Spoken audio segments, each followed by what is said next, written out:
presencialmente quanto online. Queria pedir que coloque o celular no silencioso, pois o silêncio é uma prece.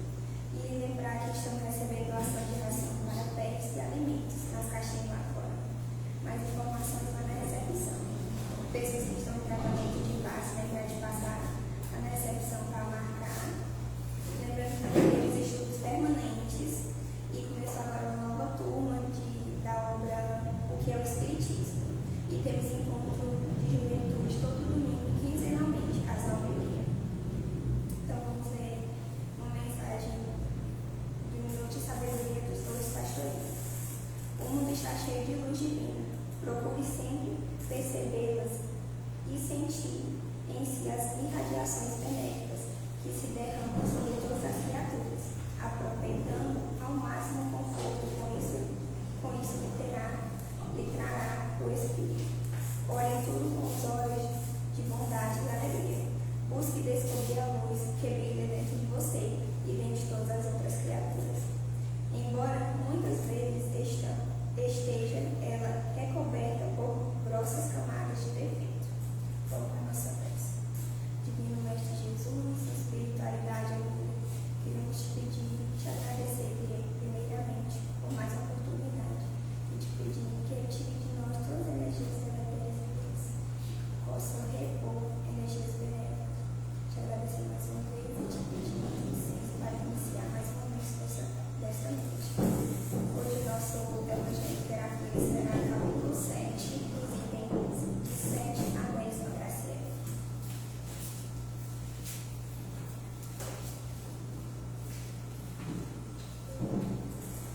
Boa noite aos presentes, boa noite a quem nos acompanha também de forma online.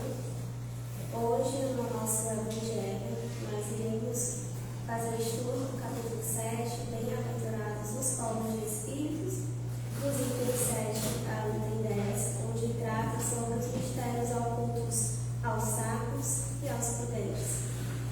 Para começar nosso estudo de hoje, vou ler essa passagem do Evangelho. Então Jesus disse essas palavras: Eu vos rendo glória, meu Pai, Senhor do céu e da terra, por haverdes ocultado essas coisas aos sábios e aos prudentes, e por haver revelado aos simples e aos pequenos. São Mateus, capítulo 6, versículo 5. O que Jesus quer nos dizer com essas palavras? Será que é de interesse de Deus revelar o conhecimento a uns e a outros não, sem motivo algum? A gente sabe que Deus é perfeito e que tudo tem um motivo, tem um porquê. E quando Ele fala que agradece por Deus ter revelado aos humildes, aos simples e aos pequenos, a gente tem que se transportar para a época que Jesus veio viver com a gente aqui na Terra. Na época que Jesus viveu, o conhecimento sobre as leis, sobre a doutrina, sobre as questões divinas, era restrita a um público muito pequeno, aos sábios e os sacerdotes. E aquele conhecimento, ele não podia ser compartilhado de forma simples como nós compartilhamos hoje os ensinamentos do Cristo. Então, só quem tinha acesso às escrituras sagradas eram as pessoas que tinham uma posição mais alta na sociedade, aos sacerdotes. A gente sabe que a época, até para adentrar ao templo, não era qualquer pessoa que poderia adentrar. Não era qualquer pessoa que poderia escutar a pregação dos sacerdotes. Só aquelas pessoas que fossem mais abastadas nas sociedades, que tivessem um poder aquisitivo maior. E as pessoas mais humildes e mais simples não tinham acesso sequer a ouvir os ensinamentos de Deus. E quando Jesus veio e agradece nessas palavras, a gente pode até ficar confuso, porque Jesus, o que ele veio foi para simplificar. E como é que ele vai agradecer de Deus ter concedido conhecimento a uns e a outros não?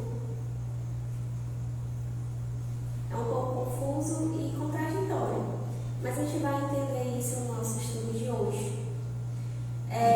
Quando Jesus fala disso, ele vem nos mostrar o princípio da humildade. Quem mais nos ensinou e exemplificou de como exercer a humildade?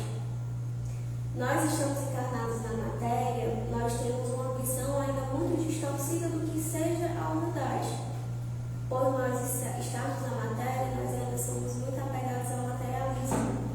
Então a gente ainda associa muito a questão da humildade a posses, a bens materiais.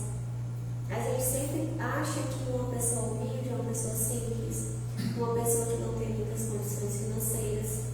E às vezes a gente não enxerga a humildade de uma pessoa que tem uma posição mais alta na sociedade, que tem um poder aquisitivo, que tem uma certa riqueza. Os nossos olhos ainda carregam esses vícios de não conseguir enxergar a humildade. E quando Jesus fala de ter revelado esses ensinamentos aos simples e aos pequenos, a gente também traz mais um ensinamento. As pessoas que hoje ainda passam por muitas dificuldades, inclusive financeiras, elas são mais resignadas. E aqui, quando a gente fala de resignação, a gente também tem que falar sobre o orgulho. Por que orgulho? O que é que tem a ver o orgulho com a humildade, né?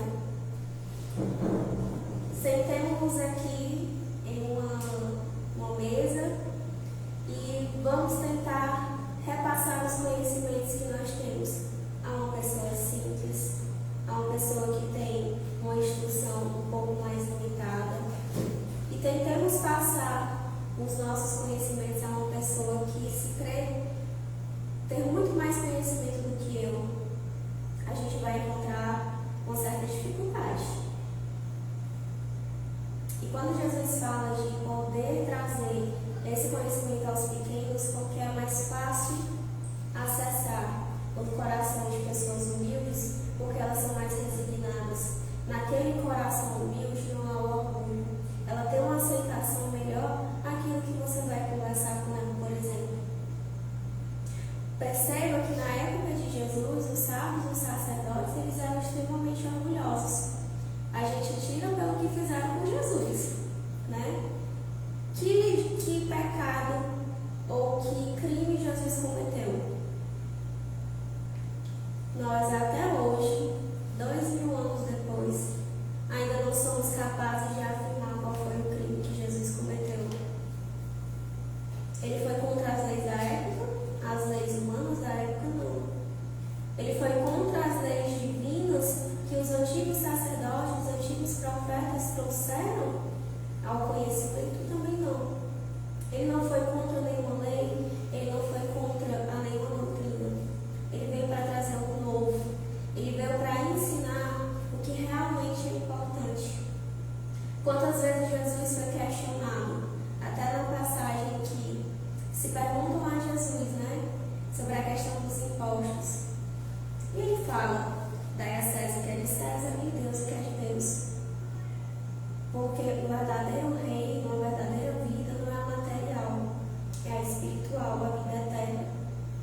Então, quando ele fala de humildade, nós temos que treinar os nossos olhos e abrir os nossos corações, nos despojarmos do orgulho que a gente ainda carrega.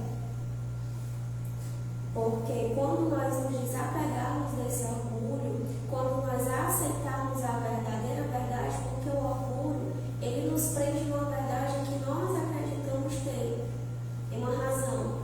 Quantas vezes a gente se sente ofendido porque alguém vai contra aquilo que eu acredito, vai contra aquilo que eu acho que é a minha verdade, que deve ser a verdade, que eu acho que tem que ser assim. E a verdade divina não funciona dessa forma, não é a minha verdade. Porque a minha verdade, por vezes, ela vai excluir, porque é meu orgulho. Quando eu não aceito, quando eu não tenho humildade. E a verdade divina, ela não exclui, ela abrange a todos. E pode parecer singular que Jesus renda graças a Deus por ter revelado essas coisas aos mais simples e aos pequenos, que são os pobres de espíritos, e de tê-las ocultado aos sábios e aos prudentes, mais aptos em aparência a compreendê-las. Perceba que ele pega um ponto muito importante, a aparência. Às vezes a gente se sente constrangida, eu digo por mim mesma, de estar perto de uma pessoa que eu acho que tem mais conhecimento do que eu. E que por vezes eu posso até achar que ela está tendo uma atitude tão no interior da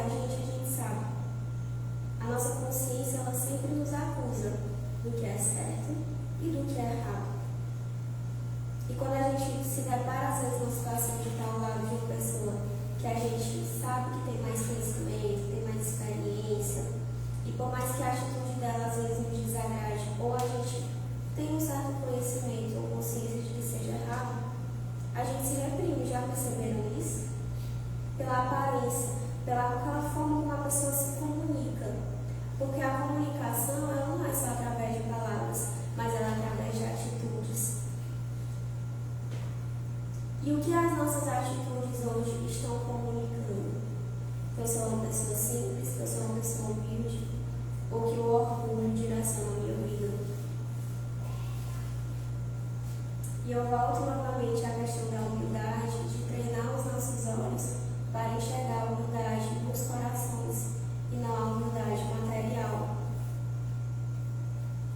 Porque a gente sempre associa a pobreza a pouco conhecimento intelectual. Os nossos avós, muitas das vezes, tinham pouco, na maioria das vezes, tinham um conhecimento muito mais restrito que o nosso. O conhecimento talvez intelectual, conhecimento de um estudo, de uma formação de uma faculdade.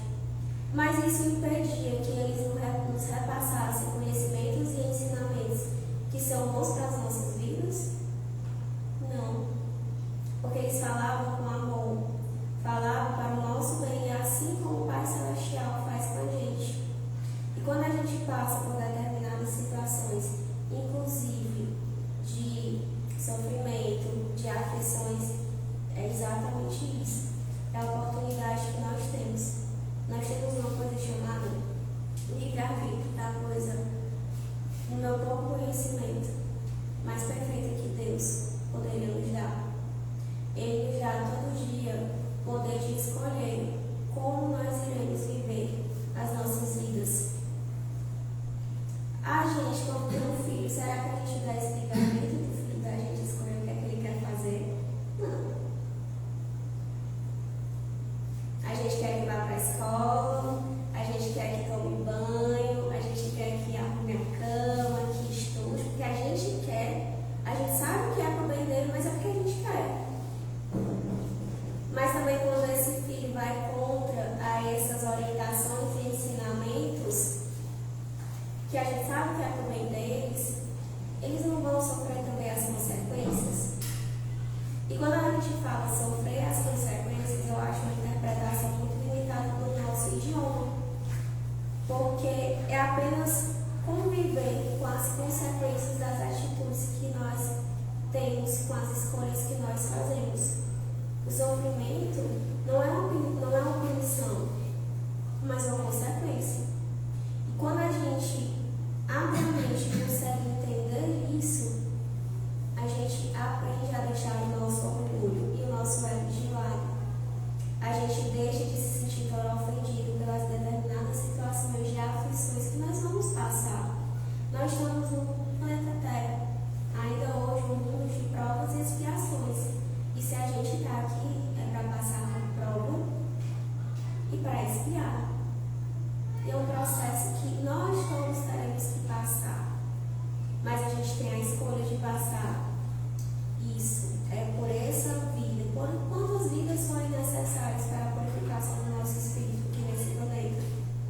Por resignação, com humildade, de aceitar o que Deus quer para a vida da gente.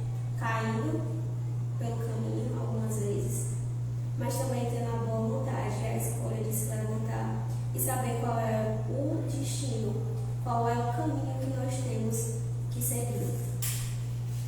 É preciso entender, porém, pelos primeiros, os humildes que se humilham diante de Deus e não se creem superiores a todo mundo, e pelo segundo, os orgulhosos, envaidecidos de sua ciência mundana, que se creem prudentes porque negam, tratando Deus de igual para igual quando não o negam, porque na antiguidade, prudente era sinônimo de sábio. Por isso, Deus lhe deixa a procura dos segredos da terra e revela os céus aos mais simples e aos humildes que se inclinam diante dele. Então, aqui ele fala como nós devemos agir, como nós devemos escolher viver as nossas vidas. Não tomar como orgulho as verdades que nós achamos que sejam as verdades absolutas, mas ter a humildade de se inclinar aos ensinamentos de um Pai tão amoroso. Um Pai que nunca nos nega a mão, que nunca nos nega o auxílio, que sempre quando nós o buscamos, sempre quando nós temos a humildade de procurar,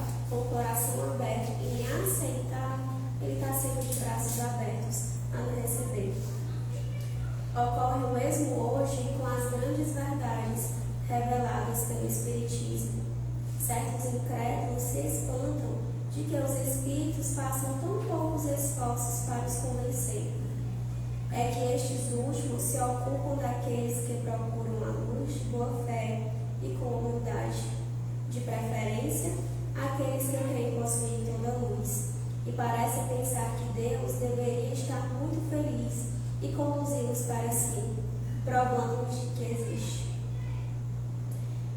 Essa parte do Evangelho, quando eu estava me preparando para trazer esse tema para vocês, me veio muito na mente de situações em que eu mesmo já passei, de me encontrar em uma solução em que de eu não encontrar uma solução para o problema que eu estava passando, e de eu me questionar de que se Deus existe, e que se Deus me acolhe, e que se Deus me enxerga como filha, cobrando uma prova da existência de Deus para que Ele resolvesse aquele meu problema. Olha que negócio assim decente da gente pedir para o Pai. A gente querer que Ele venha resolver um problema que foi a gente que criou para provar que Ele existe. A gente precisa que o Pai Mãe prove que seja o Pai Mãe. E por que muitas das situações em que nós passamos, situações dessas, consequências das nossas escolhas e atitudes, a gente coloca a existência do nosso Pai à prova? Olha que orgulho, tão orgulhosos nós ainda somos. E eu me incluo nisso, porque não foi uma nem duas, eu tenho melhorado. De passo a passo, tenho melhorado. Tenho caído também pelo caminho. Mas hoje, por eu ter esse pouquinho desse conhecimento, eu reconheço que eu caí. Eu reconheço que eu me deixei tomar por orgulho. Eu reconheço que para eu me levantar, eu tenho que ser humilde. Eu tenho que também ser humilde para saber pedir. Quantas vezes nós estamos passando por uma situação, um determinado problema, e que o nosso orgulho não nos permite pedir ajuda? Eu tiro por mim. Eu carrego garrafão d'água, mas eu não peço ajuda para carregar. E são nessas pequenas coisas e nessas muitas coisas que nós vivemos que provam como o nosso coração é, do que o nosso coração está cheio, se é de orgulho ou se é de humildade. Aquele problema que a gente ainda não tem capacidade para resolver sozinho, e por mais que a gente saiba que hoje tudo que nós passamos é consequência de escolhas, de atitudes nossas, mas que nós tenhamos humildade para levar para Deus e pedir ajuda. Por isso que ele fala de dar graça, de louvar a Deus por trazer essa verdade aos humildes. Lembra que a gente só pode entrar numa casa se a porta estiver aberta. Enquanto matéria, a gente ainda não pode atravessar a parede. A gente precisa que alguém abra a porta da sua casa para nos receber. E assim é o nosso coração. Para Deus entrar no nosso coração, nós temos que convidá-lo. Nós temos que ter essa humildade. Deus não vai arrebentar as portas dos nossos corações, porque Ele nos respeita. Respeita as nossas escolhas. Porque foi isso que Ele nos deu. O direito de escolher, que é o livre-arbítrio. Então Deus só entra em portas abertas, só entra em corações humildes, em coração que Ele convida a Deus entrar, a permanecer na sua vida. O poder de Deus brilha nas pequenas como nas grandes coisas. Ele não coloca a luz sobre o alqueire, uma vez que a derrama com abundância por toda parte. Cegos, pois, aqueles que não a veem. Deus não quer lhe abrir os olhos à força, uma vez que lhe apraz tê-los fechados. Sua vez virá, mas é preciso primeiro que sintam as angústias das trevas e reconheçam Deus, e não o acaso, na mão que atinge o seu orgulho. Então as aflições que nós passamos também é misericórdia divina, é instrumento de aprendizado. E que pelas aflições que nós vamos passar ainda por muitas, porque nós somos imperfeitos. Nós ainda vamos cair muitas vezes pelo caminho.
que Deus existe. É um flash, é um piscar de olhos na imortalidade. E Ele esteve conosco, nos ensinando da forma mais didática possível, nos ensinando da forma mais simples, nos ensinando da forma que basta que nós abramos os nossos olhos, os nossos corações para entender. Porque até sem palavras Ele nos ensinou. Ele nos ensinou o amor verdadeiro. Deus emprega para vencer a incredulidade os meios que lhe convém, segundo os indivíduos. Não cabe a um incrédulo prescrever-lhes o que devem fazer e dizer: se quereis me convencer, é preciso para isso escolher esta ou aquela maneira, tal momento antes que outro, porque esse momento está na minha conveniência. Que os incrédulos não se espantem, pois se Deus e os espíritos que são os agentes da sua vontade não se submetem às suas exigências, que se perguntem o que diria o seu último de seus servidores quisesse se impor a eles. Deus impõe suas condições e não se sujeita às deles. Escuta com bondade aqueles que se dirigem com humildade e não aqueles que se creem mais do que ele. Quantas vezes nós estamos nesse lugar dos que creem mais do que ele, de cobrar, de se sentir no direito de cobrar algo de Deus, de colocar à prova o amor, a existência de Deus. Olha como o orgulho nos faz tão imperfeitos. Tem um vídeo que eu vi em rede social e nesse vídeo falava uma passagem sobre Chico e conversando com o seu mentor, Emmanuel, em que Emmanuel questiona em um determinado ambiente que Chico conseguisse identificar a mulher mais humilde daquele ambiente. Tinham mulheres vestidas de todos os jeitos, da mais simples materialmente, a mais enfeitada, a mais robusta, a mais bonita. E Chico, por mais que ele seja um exemplo para nós, ele também é humano como a gente, imperfeito. E os olhos dele só conseguiam enxergar a humildade naquela mulher que estava com as vestes mais simples. E ela não retruca, né? Que não era ela, mas aquele menos imaginado. E quantas vezes nós não nos conseguimos enxergar dessa forma?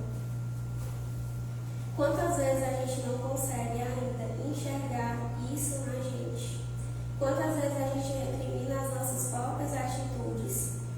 A gente se põe no lugar de não merecedor de um amor de Deus, de não merecedor da bondade, da misericórdia, e que o orgulho da gente coloca a gente nesse lugar de não conseguir enxergar a humildade que tem em nossos corações.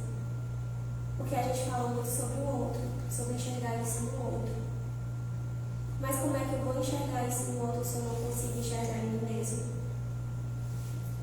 A gente enxerga no outro aquilo que nós temos dentro de nós, aquilo que nós alimentamos.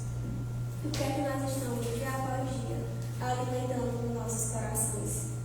O Evangelho fala que o orgulho é a catarata que tampa a nossa visão.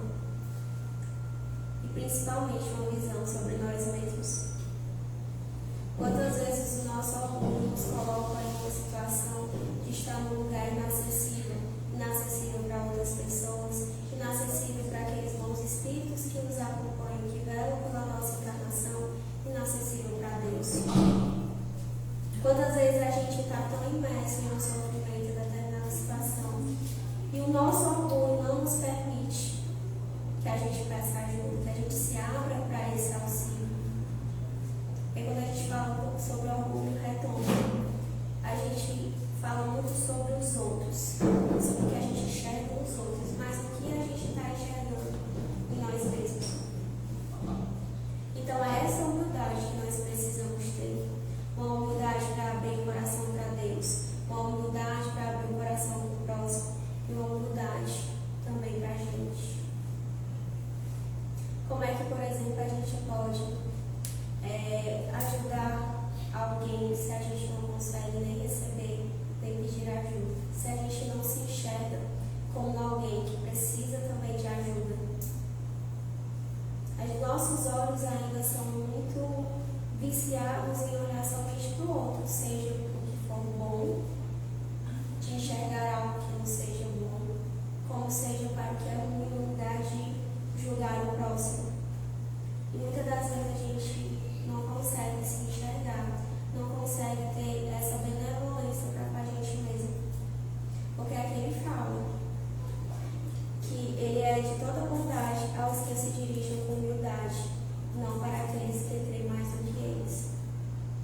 Ele nos cega de uma tal forma que a gente não consegue nem reconhecer que a gente está com orgulho.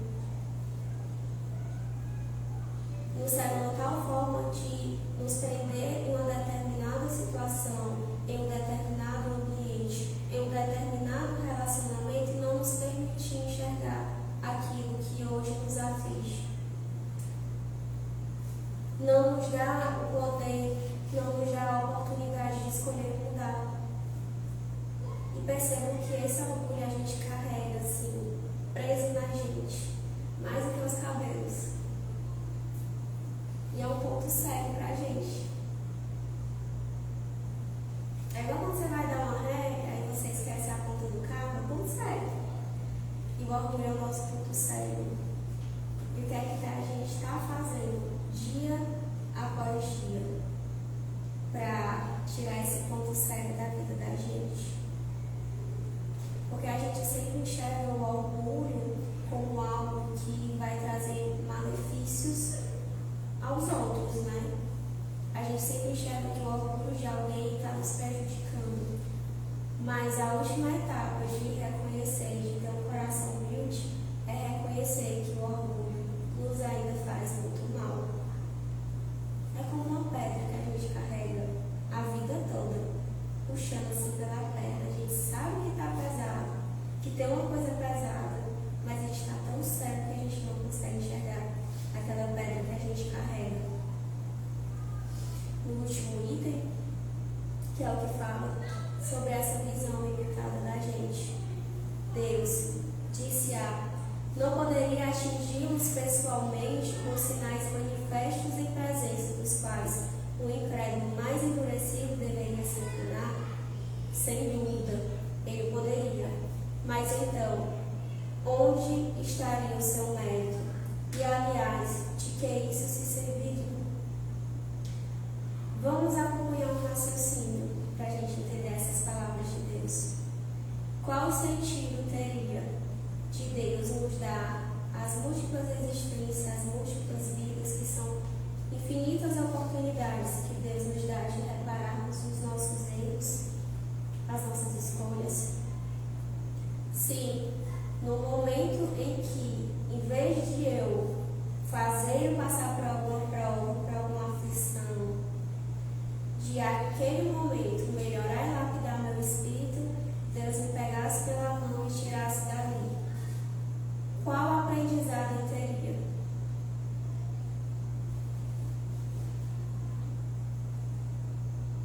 Quantos de nós aqui só aprendemos uma matéria porque tinha que estudar para a prova? Quantas vezes a gente ficou sentado escutando o professor falar, a mente da gente estava no outro plano, pensando em outra coisa, a gente não absorveu uma palavra do que o professor passou. 40, 50 minutos ali na frente tentando botar na cabeça da gente. Aí um dia antes da prova a gente está lá se matando de estudar para aprender aquela matéria. Aí a gente se esforça, estuda, se dedica, passa a noite virada, vai fazer a prova e passa pelo menos na média. Assim é a vida da gente. Deus é aquele professor que está falando ali pra gente. E a gente está fingindo demência, pensando assim no outro assunto, não está prestando atenção. E se não fossem as provas que nós ainda precisamos passar, como é que a gente ia aprender aquilo que o nosso professor, com tanto amor, quer nos ensinar? É uma analogia meio assim, icônica, digamos assim, como dizem os jovens, né? Mas é a realidade. A gente só se esforça quando a gente está no momento de aflição. Já perceberam isso?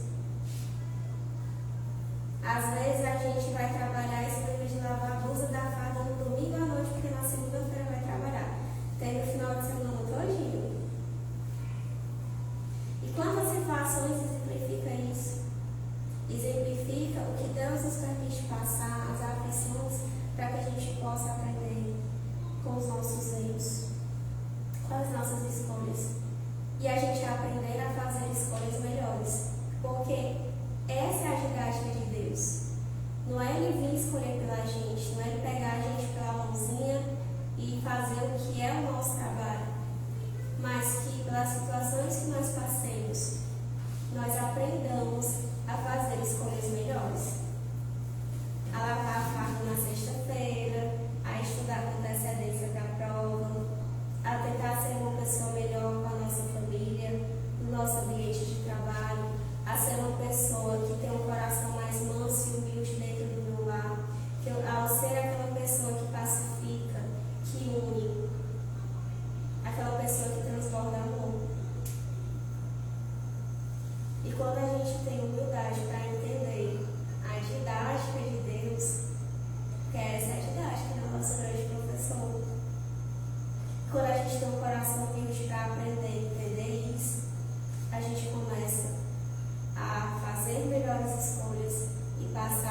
por menos aflições.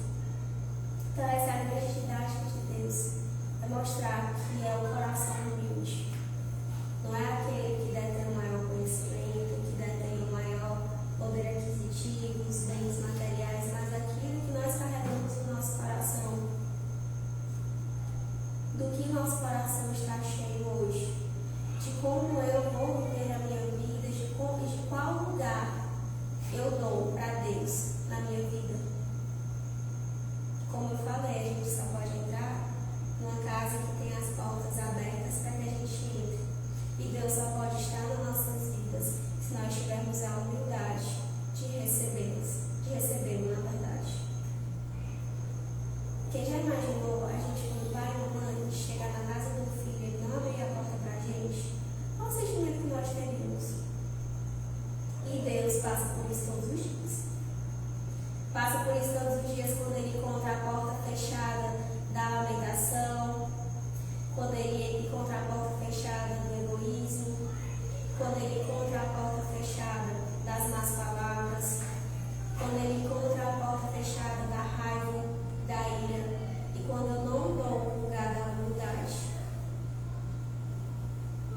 Perceba como é uma didática muito simples. E o que complica a gente? Quando a gente entender o maior ensinamento que Cristo nos trouxe, que é o amor, tudo isso que a gente complica na vida da gente, a gente vai fazer igual quando a gente vê uma matéria do jardim de infância. Hoje a gente vê uma criança do jardim de infância pintando dentro do círculo, a gente acha a coisa mais fácil do mundo. Mas pobre daquela criança que não tem coordenação motora, que está rabiscando, ela pinta em todo canto, menos dentro do círculo. E assim somos nós. E o que é que a gente está fazendo para construir, para abrir, para permitir que Deus seja presente em nossas vidas? Como nós estamos convidando Ele a participar de nossas vidas? Sem dúvida, Ele poderia, mas então onde estaria o seu mérito e aliás de quem se serviria? Não são vistos todos os dias negar-se à evidência e mesmo dizer: se eu visse, não creria, porque sei que é impossível. Se eles se recusam a reconhecer a verdade, é porque seu espírito não está ainda maduro para compreendê-la, nem seu coração para sentir. O orgulho é a catarata que obscurece a vista. De que serve apresentar a luz ao cego? É preciso, pois, primeiro, curar a causa do mal, e como médico hábil, corrige primeiramente o orgulho. Deus não abandona os seus filhos perdidos. Sabe que cedo ou tarde seus olhos se abrirão, mas quer que isso seja por sua própria vontade. E então, vencido pelos tormentos da incredulidade, lançar-se-ão por si mesmos nos seus braços, e como o filho pródigo, que pedirão a graça. Então Deus nos deixa livres para a gente escolher as nossas escolhas, que seja bom ou que não seja tão bom. A gente tem essa liberdade. Mas Ele é um Pai amoroso, e que quando a gente abre o nosso coração, e quando a gente aceitar e convidar para que Ele participe da nossa vida, Ele vai estar lá, nos acolhendo. Então, no Evangelho de hoje, que nós possamos levar em nossos corações essas palavras e essa reflexão de como eu posso ter um coração mais humilde, para que Deus possa ter o espaço que Ele merece em minha vida, porque quem precisa não é Deus. Deus não precisa nos provar nada, mas nós que necessitamos do seu amor, da sua benevolência e da sua misericórdia. E com essas palavras nós encerramos o nosso Evangelho de hoje e a gente vai encerrar